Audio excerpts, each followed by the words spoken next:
Payg'ambarimiz Rasululloh alayhissalom qizini Fotima mening qalbimning bir bo'lagi deganlar. Kim uni xafa qilsa, men xafa bo'laman. Kim uni xursand qilsa, men xursand bo'laman. Qarang azizlar, payg'ambarimizning xursandchiligi qizining xursandchiligiga bog'liq ekan. Qizining xafagarchiligi uning xafagarchiligiga bog'liq ekan.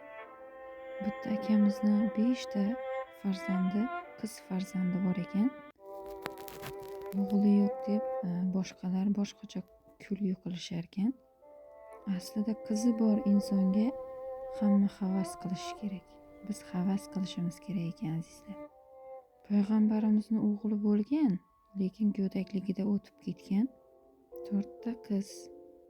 Payg'ambarning avlodlari qizdan tarqagan avlodlar. Fotima mening qalbimning bir parchasi deganlar.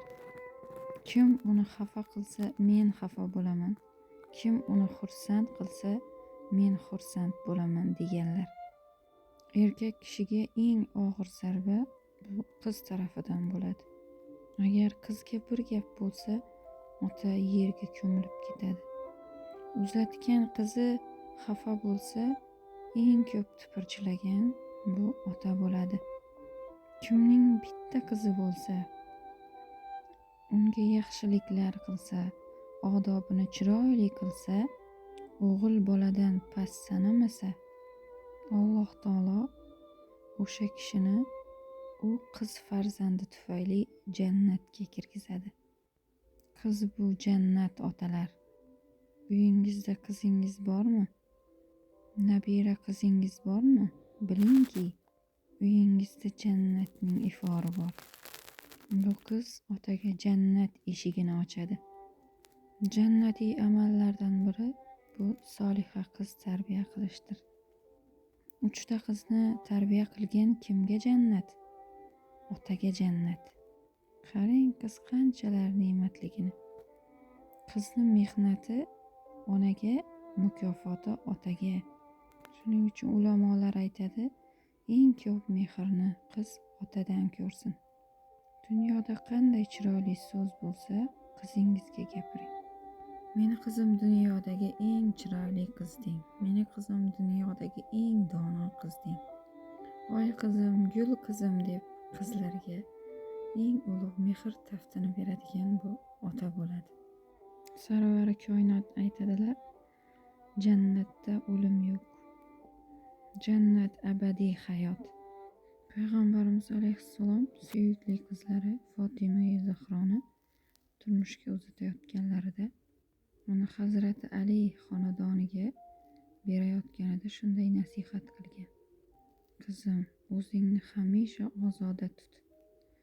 Robbingni doim zikr qil va vujudingni suv bilan pokla. Ering senga boqqanida xursand bo'lsin. Ko'zlaringga surma qo'y. Chunki u ayollarga ziynatdir. Boshingga zaytun moyidan surt. Chunki zaytun moyi surtilgan ayolga shayton yaqinlasha olmaydi. Ey Fotima, ering senga qaraganida ko'zlaringni yumma, toki muhabbating kuchaysin. Ering boshqa tarafga qarayotganida uning yuziga boq, gunohlaring to'kiladi. Bu bilan 1 oy roza tutganlik savobini olasan. Ey Fotima, ering seni to'shakka chaqirganida uni rad qilma. Allohning la'natiga uchraysan. Ey Fotima, eringning kamchiligini boshqa birovlarga aytma. Bunday qilsang, Allohning, payg'ambarning, farishtalarning va eringning nafratiga uchraysan deganlar. So'rovchi til, fahm qiluvchi qalb egasi. Jibril olib tushgan hamma narsa to'g'risida hamma narsani bilgan bilimdon. Ilm bog'ining raisi, nuroniy, aql egasi. Dunyodan hech narsa olmagan. Dunyo undan hech narsa olmagan. Zohid, ilm va hikmat bulog'i, olamlarning ayollarining sayyidasi, Fotima Zahroning kuyovi. islomdagi eng birinchi fidoyi inson, birinchi bo'lib iymon keltirgan yosh bola, xulofoi roshidlarning orasida payg'ambar sollallohu alayhi vasallamga eng yaqini, qazo, hukm ilmida musulmonlarning eng bilimdoni, ummatning eng rabboniy kishisi, tunlari rohib, kunduzlari ro'zador, Muhammad alayhissalomning tarbiyasida ulg'aygan, yigitlarning sayyidi, ikki rayhonning otasi Abul Hasan, Ali ibn Abu Tolib roziyallohu anhu. U kishini yaxshi ko'rganga tubo bo'lsin, u kishini yomon ko'rganga vayl bo'lsin. U kishining ilmiga olimlar muhtoj edi, u kishining zuhdiga, zohidligiga zohidlar muhtoj edi. Xulofoi roshidlarning to'rtinchisi Ali ibn Abu Tolib roziyallohu anhu. Fotima bintu Muhammad islom tarixidagi eng ulug' ayollardan biri bo'lib, Muhammad sollallohu alayhi vasallamning eng sevimli qizlaridan edi. U musulmonlar orasida Fotima az-Zahro, ya'ni porloq, nurli ayol nomi bilan mashhur bo'lgan. Fotima bintu Muhammad Makka shahrida tug'ilgan. Onalari Hadicha roziyallohu anhu payg'ambarimizning birinchi va eng sodiq turmush o'rtog'i. U payg'ambarimizning eng kichik qizlaridan biri edi. Juda kamtar, sabrli va ibodatga kuchli ayol bo'lgan. Payg'ambarimiz sollallohu alayhi vasallam boya aytganimdek barcha hadislarda keladi, qizlarni juda yaxshi ko'rgan va shunday deganlar: Fotima mening bir bo'lagimdir, uni xafa qilgan meni xafa qilgan bo'ladi. Boya ta'kidlab o'tganimdek. Bu hadis Fotima onamizning payg'ambarimiz oldidagi darajasi naqadar ulug' ekanini ko'rsatadi. Fotima roziyallohu anhu Ali ibn Abu Tolibga turmushga chiqqan. Ularning farzandlari Hasan ibn Ali va Husayn ibn Ali islom tarixidagi buyuk zotlar. Juda sodda hayot kechirgan, uy ishlarini o'zi qilgan, sabr va shukr bilan yashagan, kambag'allarga yordam berishni yaxshi ko'rganlar. Nega musulmonlar Fotimani juda hurmat qilgan?